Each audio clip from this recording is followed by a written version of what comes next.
I was listening to an Osho video again last night, and he was speaking about the enlightened man. He said the enlightened man is in this world, but he is not of this world.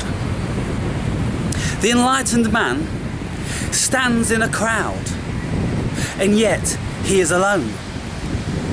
The enlightened man is alone, and yet he's not lonely. And so that really struck me. And I recall many a time over this past 4 years making videos stating exactly that. Stating that I can be anywhere in the world, but I'm not lonely. I can be standing in a crowd, and yet I'm alone. And I made reference to things like standing in Central Station in New York, just standing there, motionless, and just observing, just seeing if you can get eye contact with anybody. Are there any souls here?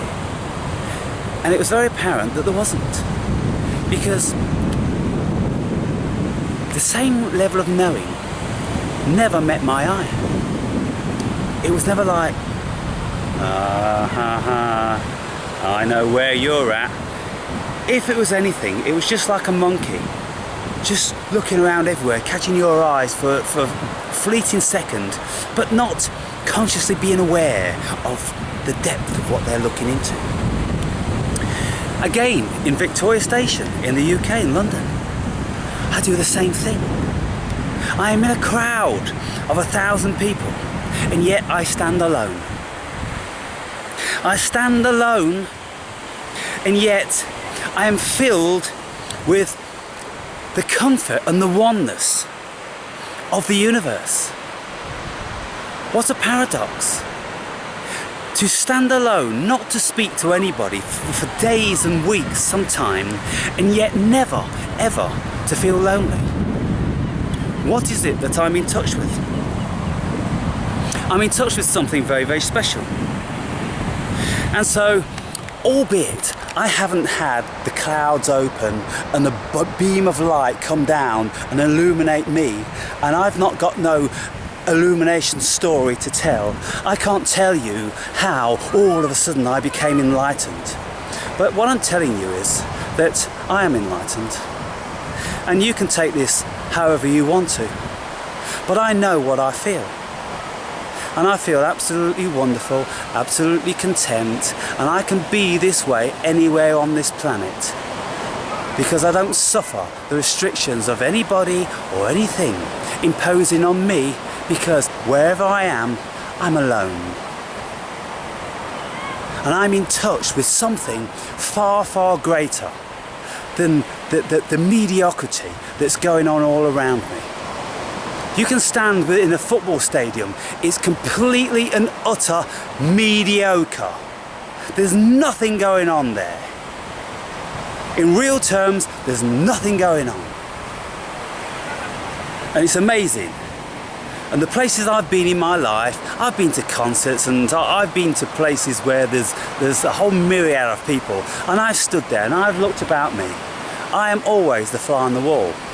I am not of this world. And yet, I have a great connection, naturally, to the whole globe in a curious way. And that way, I'm still trying to determine what it is, because it is only a feeling, and it's some distant dreamy feeling that it's kind of like, yeah, but Alan, you know it's your dream, right?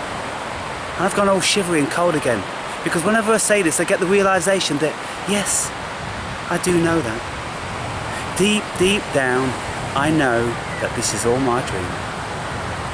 And it saddens me a little bit, because it kind of takes away the love and devotion that I have to my daughter. It kind of makes that not very significant. You see, but that is an egoic bond. That is the bond that we have when we bring children into this world. And you really hold on to that fast. Letting go of that is very difficult. But ultimately, I know it's only my dream.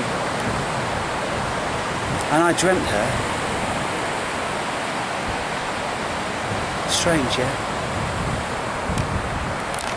Very strange.